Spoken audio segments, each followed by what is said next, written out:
இன்றைய நாகரிக உலகத்துல நம்மளுடைய வாழ்க்கை பயணம் எதை நோக்கி போயிட்டு இருக்கு அப்படின்றது யாருக்குமே தெரியல. இதை எப்படி கொண்டு போனா நல்லா இருக்கும்? இது உங்களுடைய கருத்து? சின்ன சின்ன விஷயத்துல கூட நம்மளோட பிடிவாதத்தினால எவ்வளவு நல்ல பல தருணங்களை நாம தோக்கடிக்கிறோம்ன்றது தெரியுமா? புரிந்து கொள்ள முடியாத பல நிகழ்வுகள் நாம கடந்து போகும் போல அருமையான வாழ்க்கை, நல்ல பிறவி, இந்த மனித பிறவில கிடைக்காத ஒரு மிகப்பெரிய பொக்கிஷமா பல உறவுகள் நமக்குள்ள தெய்வம் கொடுத்திருந்தாலும் நாம வாழ்ற வாழ்க்கையில நம்மளோட பிடிவாதத்தினால நாம எத்தனை நேரங்களை நாம நல்ல அருமையான நேரங்களை நாம சாவடிக்கிறோம் தெரியுமா? நாம நினைச்சுக்கிட்டு இருக்க நாம நகர்த்தி போற ஒவ்வொரு நிகழ்வுகளும் நம்மளோட தேவைக்காக உருவாக்கப்பட்டதே அப்படின்னு, நம்மால் தொலைக்கப்பட்ட ஒவ்வொரு நிமிடங்களும் நமக்கு திருப்பி கிடைக்காத ஒரு மிகப்பெரிய பொக்கிஷம். நினைத்து பார்க்க முடியாத பல சூழல் நமக்குள்ள நம்மளை தடுமாற்றத்தோட நம்மளை இழுத்து போயிட்டு இருக்கு. எனக்கு தெரிஞ்சு விழுப்புரம் மாவட்டத்துல ஒரு குடும்பம் 1994 to 97 என் கூட அதிக அளவு யாத்திரை செய்த என்னோட ஒரு கூட்டாளி, அவனோட குடும்பத்துல பாத்தீங்கன்னா அண்ணன் தம்பி அப்படின்னு சொல்லிட்டு 3 பேரோட ஃபேமிலியும் ஒரே இடத்துல ஒரே பாத்திரத்துல அவங்க சாதத்தை வடிச்சு அந்த குடும்பத்துல பரிமாறி வாழ்ந்துகிட்டு இருந்தாங்க. ஒரு குடும்பத்துல வாழ்ற அந்த வாழ்க்கையை இன்னைக்கு எத்தனையோ குடும்பங்களை ஒரு கதைகளாகவும் ஒரு சினிமா காமெடியாகவும் தான் மாறிடுது.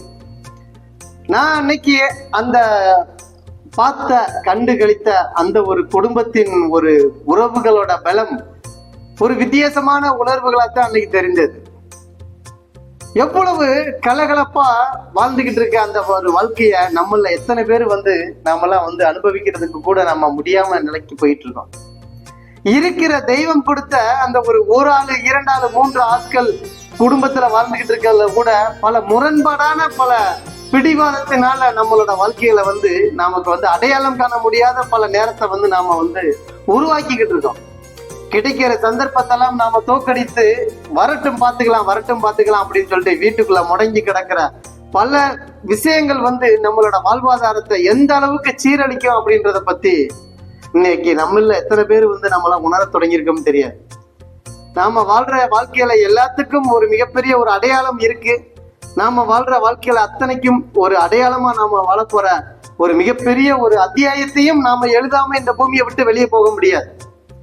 எதற்காக பிறந்தோம், எதற்காக வளர்ந்தோம், எதற்காக நாம மரணிக்க போகிறோம் அப்படின்றத பத்தி நாம ஒரு அத்தியாயமா எழுதி அடுத்த தலைமுறைகளை கையில கரங்கள்ல நாம ஒப்படைத்தா மட்டுமே நாம எடுத்த அவதாரத்துக்கு மிகப்பெரிய ஒரு அர்த்தமான ஒரு வாழ்க்கையா. இன்னைக்கு எத்தனை பேர் அதை பத்தி நாம யோசித்து பார்த்திருக்கோமா?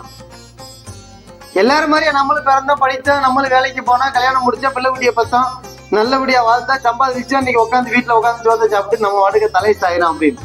அதல்ல வாழ்க்கை. எல்லாரும் மாதிரியான வாழ்க்கை, எல்லாருக்கும் ஒரே மாதிரியான படைப்புகள் படைக்கப்படல. பிறப்புகள் வேணா அனைவர்களுக்கும் ஒரே வகையான ஒரு ஃபார்முலா தான்.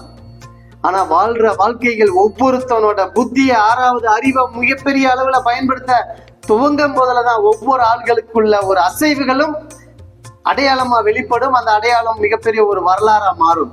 அந்த ஒரு மாற்றத்தை அனுபவிக்க கத்துக்கிட்டா நிச்சயம் ஒரு குடும்ப வாழ்க்கை நல்ல அருமையான ஒரு பூஞ்சோலையா மாறும் அப்படின்றத பத்தி தான் நான் இன்னைக்கு சொல்லிக்கிற விரும்புறேன்.